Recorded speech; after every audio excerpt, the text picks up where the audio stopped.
Estamos de volta com o Salto para o Futuro, hoje discutindo os lugares de memória. Eu quero começar esse terceiro e último bloco com mais uma pergunta do pessoal de Anápolis, da TV Escola, do NTE de Anápolis. Como estabelecer uma parceria duradoura entre museu e escola, já que o currículo da escola não abre espaço para que o professor possa estabelecer essa parceria, Circe? Bom, é uma afirmação complicada quando diz o currículo da escola.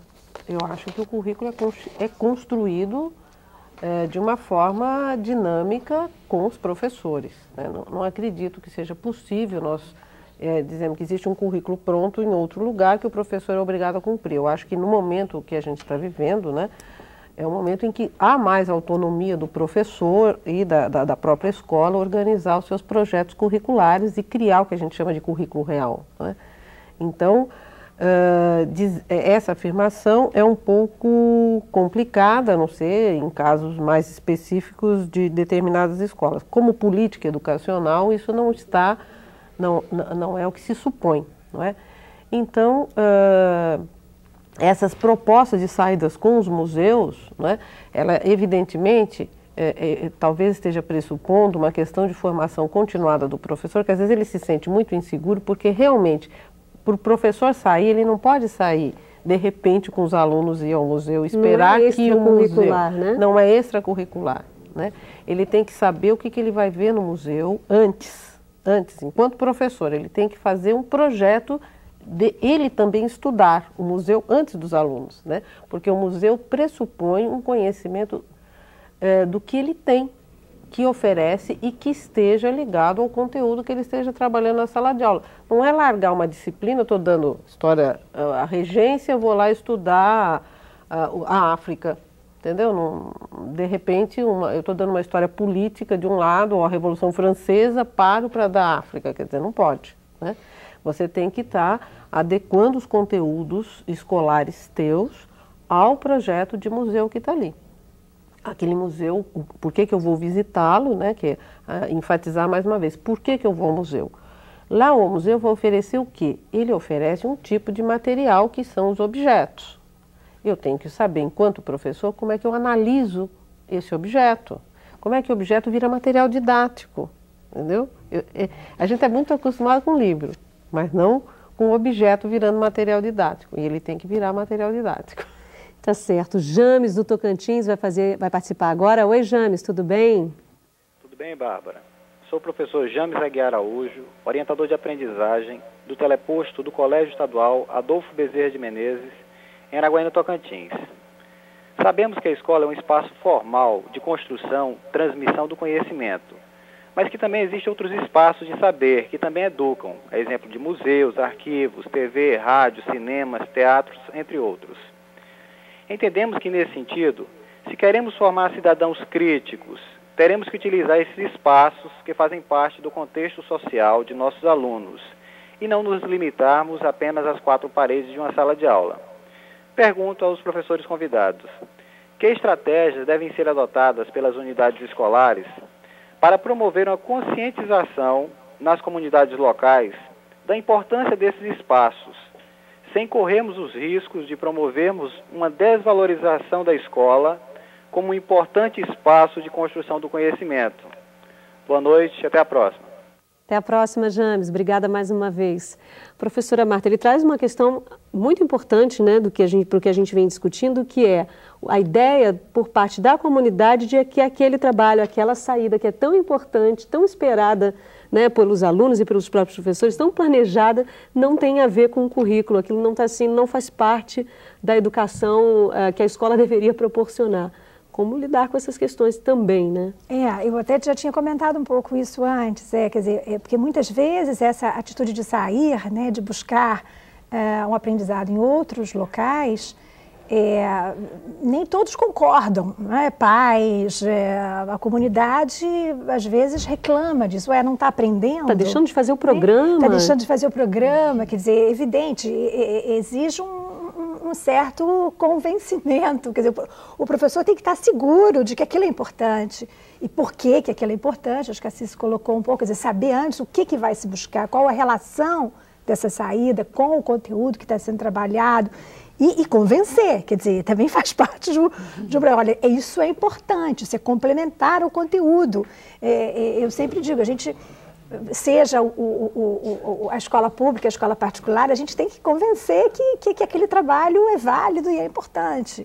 E eu acho que se o professor estiver seguro dessa importância, ele vai conseguir convencer. Agora, a escola nunca vai perder o seu local privilegiado, né?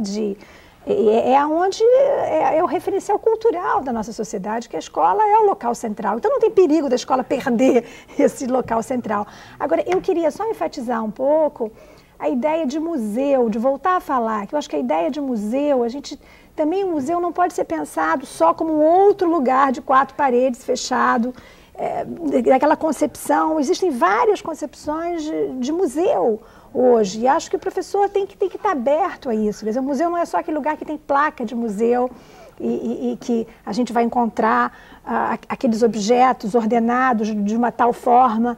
Quer dizer, eu acho que os professores podem construir outros espaços de museu, como o Circe já colocou aqui, e eu insisto muito em museus, quer dizer, numa concepção, e aí de que existem as memórias em outros locais. Você falava das festas no intervalo, pois é, né? Das festas, exatamente. Eu fiz aqui uma seta aqui para eu chegar lá nas festas, dar uma volta enorme, chegar nas festas, porque a última pergunta, né, enfatizou vários museus, mas não colocou como um local de memória e de aprendizado também importante o conhecimento da comunidade.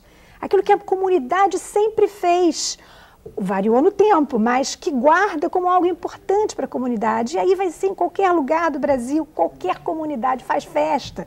E eu acho que a festa é um local, festa religiosa, festa cívica, festa só para brincar, quer dizer, toda a comunidade se envolve em festas, que nem que seja o carnaval.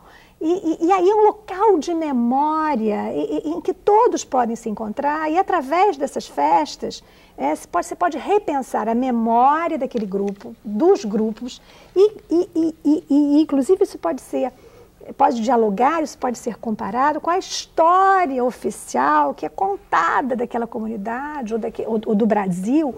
Quer dizer, como existem memórias e como existe uma história oficial.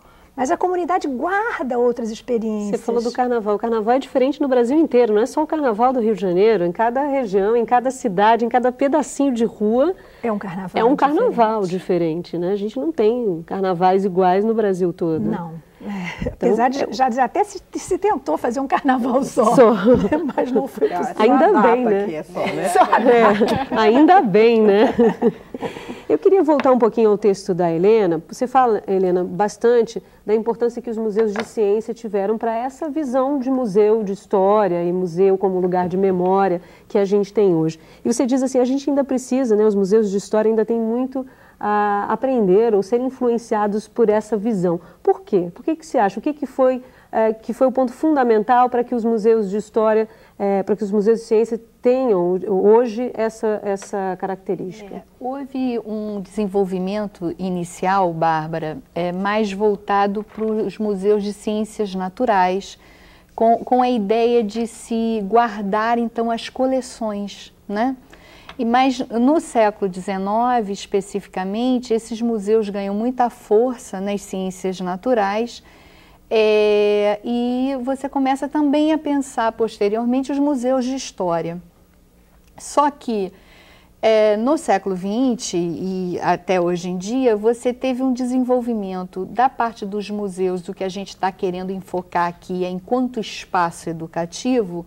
Os museus de ciências trabalharam mais, a gente teria assim exemplos, o Museu de Olinda, em Pernambuco, o próprio Museu da Vida aqui no Rio de Janeiro, da Fiocruz, o Museu do Butantã em São Paulo e outros museus pelo Brasil afora, em que houve maiores iniciativas da parte ligada às ciências naturais, né? E os museus de história, sempre talvez com uma enorme preocupação com a preservação desta memória, passaram posteriormente a trabalhar mais nessa perspectiva educativa, então em pensar em cursos de formação de professores, em oficinas pedagógicas.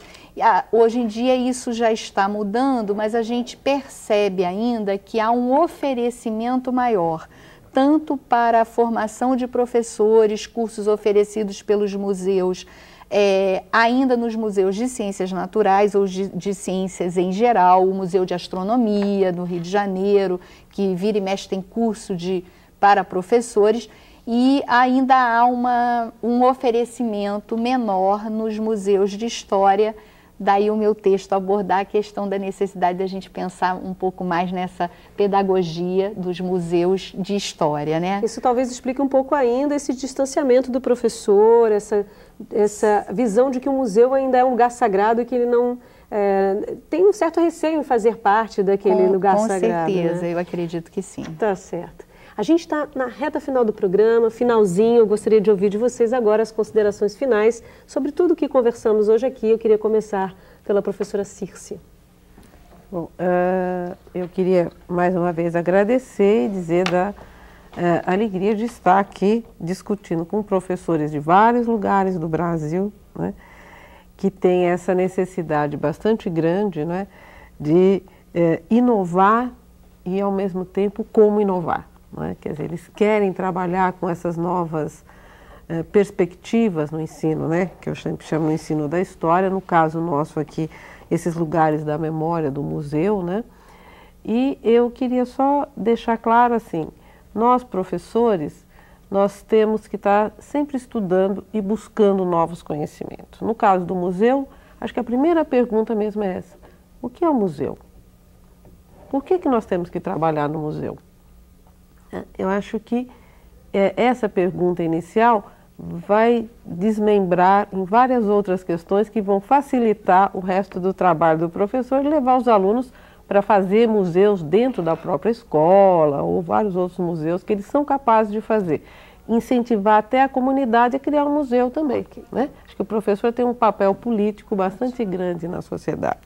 Obrigada, professora Circe. Professora Marta, suas considerações finais. Eu vou continuar o que a Circe colocou, né? Reforçando a ideia de que não deixem de ir a museus e que todo lugar tem um museu, né? Todo lugar tem memória, todo lugar tem patrimônio. Eu acho que tem uma ideia de patrimônio cultural, seja material, imaterial, que precisa ser preservado e valorizado. Então, que os professores se animem, né, nessa perspectiva e também uma questão, né, como Circe colocou, quer dizer, por que ir a museu, e também que o professor pense, todo museu tem uma história, todo museu tem um porquê que ele foi criado. Eu acho que isso para o professor de história é fundamental, entender por que aquele museu está ali, que memória ele quer afirmar.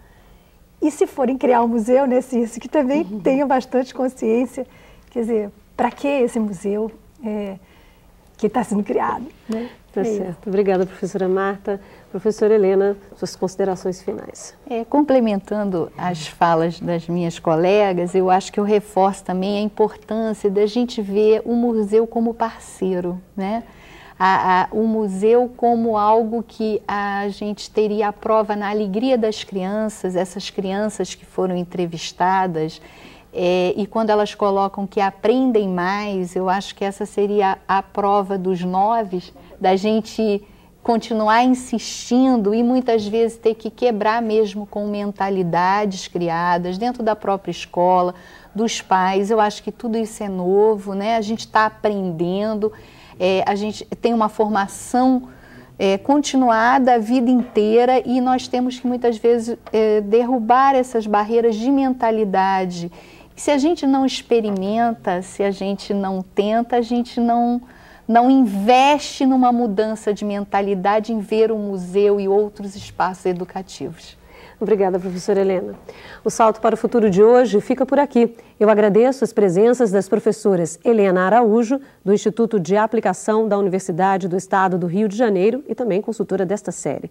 Marta Abreu, da Universidade Federal Fluminense.